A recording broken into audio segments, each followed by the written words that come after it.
جائیے اور خواجہ کی بارگاہ میں ضرور جائیں، نذران عقیدت پیش کریں، صلاۃ و سلام پیش کریں، ان کے وسیلے سے دعا کریں۔ ارے وہ خواجہ ہے خواجہ، کوئی collector, S P, D S P, کوئی نیتا نہیں ہے کہ ٹیبل کے نیچے سے لیں گے تبھی کام ہوگا، چادر چڑھیں گی تبھی تمہارا کام ہوگا۔ نہیں نہیں، وہ سلطان الہند ہے، عطائے رسول ہے۔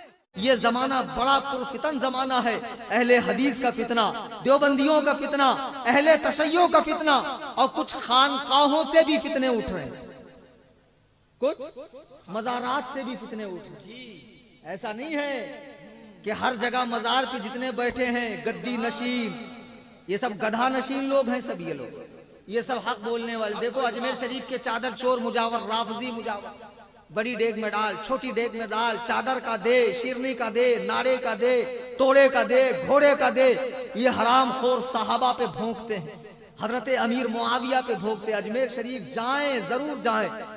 چادر چڑھانا ضروری تھوڑی، یہ کیا حماقت ہے یار۔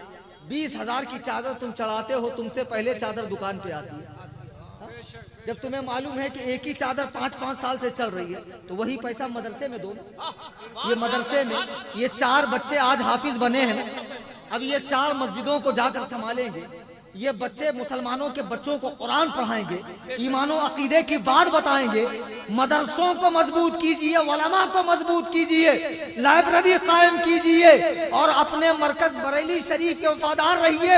خبردار خبردار، اگر چادر چڑھانا ہی ہے تو لوگ کہتے ہیں ہم نے منت مانی ہے، تو سنیے مفتی میں بھی ہوں، مسئلہ بتا دوں، یہ منت شرعی نہیں ہے۔ منت ہوتی ہے نماز کی، نفل کی، منت ہوتی ہے اعتکاف کی، منت ہوتی ہے فقیروں کو کھانا کھلانے کی۔ یہ چادر چڑھانے کی منت تھوڑی ہوتی۔ چڑھانا ہے آپ اپنے یہاں سے لے جائیے، اجمیر میں مت خریدیے، وہاں جتنی دکانیں سب شیعوں کی، وہاں ناڑا مت خریدیے، اور کوئی غیر شرعی انگوٹھی جو چاندی کے علاوہ کسی دھات کی مت لیجئے۔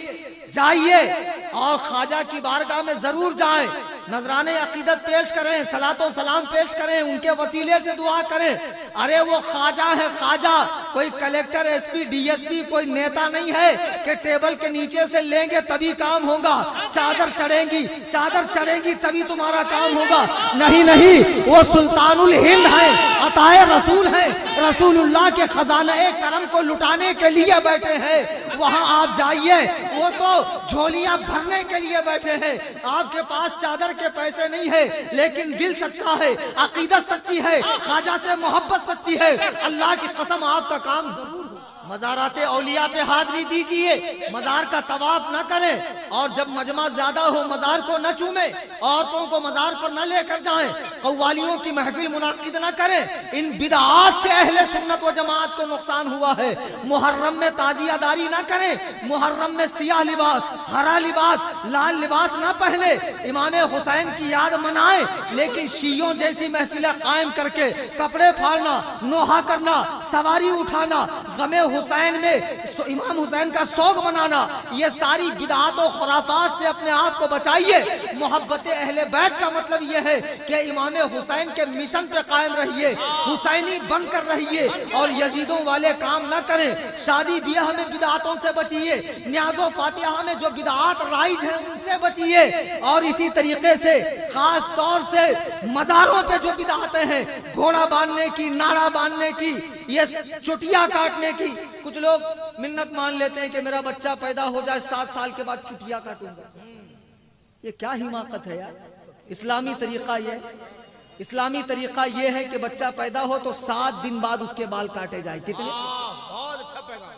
رسول اللہ کے 4 صاحبزادے تھے، رسول اللہ نے اپنے نواسوں کا بھی ایسے ہی معاملہ کیا، حسن و حسین، اور ان کے بالوں کے برابر چاندی صدقہ کرو۔ یہ 7 سال تک بال نہ کاٹنا، فقیر بنانا، محرم میں بھیک منگوانا گھر گھر، یہ کیا حماقت ہے؟ یہ سب ناجائز و حرام ہے، یہ سنیت نہیں ہے، یہ بریلویت نہیں ہے۔ آج مزاروں پہ جو یہ خدام صحابہ پہ بھونکنے والے، یہ اڑیا گڑیا لٹیا چٹیا پیر بیٹھے ہوئے ہیں، یہ ٹامک ٹنیا سرکار بیٹھی ہوئی ہے، یہ 10 انگلی میں 20 انگوٹھی پہننے والے، یہ ننگے فقیر بیٹھے ہوئے ہیں، یہ بھک منگے جو ننگے بیٹھے ہوئے ہیں، اور لوگ ان کو چوم رہے ہیں، چاٹ رہے ہیں جن کو نہ بال کاٹنے کی تمیز ہے، نہ ناخن کاٹنے کی تمیز ہے، نہ نہانے کی تمیز ہے، ان کے فوٹو ڈال ڈال کر اہل حدیث کہتے ہیں دیکھو بریلویوں کا پیر، دیوبندی کہتے ہیں دیکھو بریلویوں کا پیر۔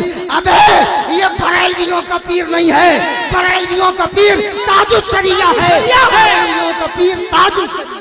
نعرہ تکبیر، نعرہ رسالت، مسلک اعلی حضرت فیضان تاج الشریعہ۔ آپ نے تاج الشریعہ کو دیکھا ہوگا اور ان کے چہرے انور کو دیکھا ہوگا، جو ہر لمحہ جسے شریعت کی پاسداری کا خیال رہے، جو قرآن و سنت کے حکموں کی تابع داری کرے، وہ ولی ہوتا ہے۔ یہ ننگے پنگے بھک منگے چرسی گردلے گنجیڑی، یہ گانجا پھونکنے والے حرام خور۔ ابھی میں حیدرآباد گیا تو ایک صاحب ملے مجھے، سچ میں میرے ساتھ یہ واقعہ آیا، تو انہوں نے مجھے دکنی زبان میں کیا کہا معلوم؟ بولے آئیو ہمارے مرشد بہت با کرامت، بہت با کرامت۔ تو میں نے کہا ویسے تو تیرے حلیے سے سمجھ میں آ رہا ہے کہ تیرا مرشد کیسے ہوگا، تو یہ بتا تیرے مرشد کی کرامت کیا ہے؟ بولے ارے مولوی صاحب ہمارے مرشد ایک بیٹھک میں 20 کلو گانجا پی گئے۔ اتنے بڑے با کرامت، ماشاءاللہ۔ اور ایسے ہی گنجیڑی مرتے تو ان کا مزار بنتا اور پھر اس پہ دھمال ڈالتے، دمادم مست قلندر، علی کا پہلا نمبر، باپ کا راج پہلا نمبر، ابو بکر کا پہلا نمبر، عمر کا دوسرا نمبر، عثمان کا تیسرا نمبر، علی کا چوتھا نمبر، علی کا چوتھا نمبر۔ اب مجھے کہتے گستاخ ہے، بیدم وارسی کے شعر پہ اعتراض کر دیا۔ بیدم وارسی کا شعر کوئی نزول من اللہ ہے کہ اللہ کی طرف سے نازل ہو گئے کہ اس میں غلطی نہیں ہو سکتی؟ کبھی کبھی شعر پر اعتراض ہوتا ہے، شاعر پر اعتراض نہیں ہوتا۔ میں نے شعر پر اعتراض کیا، خیر وہ بحث ابھی نہیں ہو، پھر کبھی آپ کو شاید وہ بحث بھی پتہ نہ ہو کہ کیا چل رہا ہے ہندوستان میں آج کل، میرے اوپر کیسے بمباری ہو رہی۔ کلکتہ میں نے تقریر کر دی تھی بیدم کے شعر پر، تو کچھ تفضیلیوں نے، رافضیوں نے اس پر جو ہے طوفان بدتمیزی کھڑا کر دیا۔ تو ایسے گنجیڑی چرسی جب مرتے ہیں پیر صاحبات تو ان کا بھی مزار بنتا، اس لیے ہر مزار پہ فاتحہ بھی مت پڑھا کرو۔ ابھی میں آ رہا تھا، ایک صاحب کہنے لگے مزار شریف، ٹھیک ہے اگر ہیں اللہ کے ولی تو مزار پہ کیسے سلام کرتے ہیں؟ السلام علیکم یا سیدی ورحمۃ اللہ وبرکاتہ۔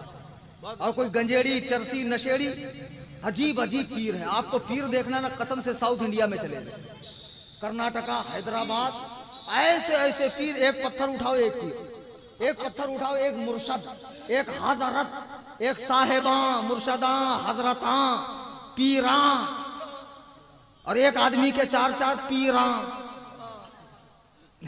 وہاں 1000 سال پرانی بھی بات رہیں گے، بولے پرسچ۔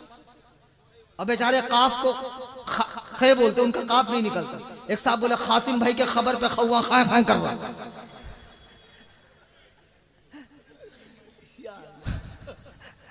بہت پیر آرے باپ رے باپ، اور عجیب عجیب پیر۔ ایک پیر صاحب ہے، ان کا نام ہے جانے من جنتی، ہاں اننت پور کے اندر ہے، وہ آندھرا پردیش ہے۔ تو نماز نہیں پڑھتے، اور کوئی نماز کو جائے کہاں جا رہا رے، بیٹھ جا۔ نماز پڑھنا مولوی لوگ کا کام، اپنا کام نہیں۔ تیرے واسطے جنت بک کریا سو میں، ہاں تیرے واسطے میں جنت بک کریا سو۔ ارے حرام خور، اس کو کائے کو جنت بک کرے؟ تیری خود کی بکنگ ہے۔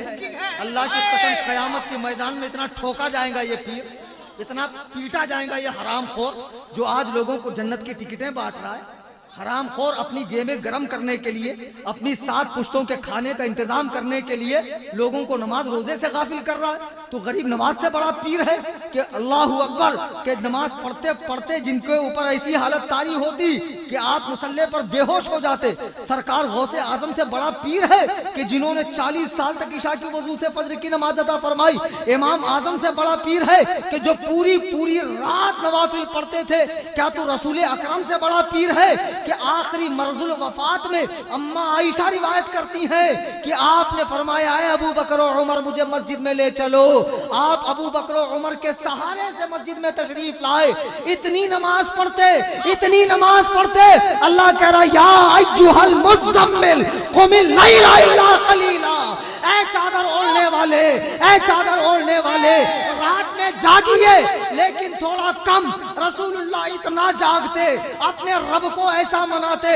اماں عائشہ سلام اللہ علیہا فرماتی ہیں کہ آپ کے پائے اقدس میں ورم آ جاتا، سوج جاتے۔ میں کہتی اللہ کے رسول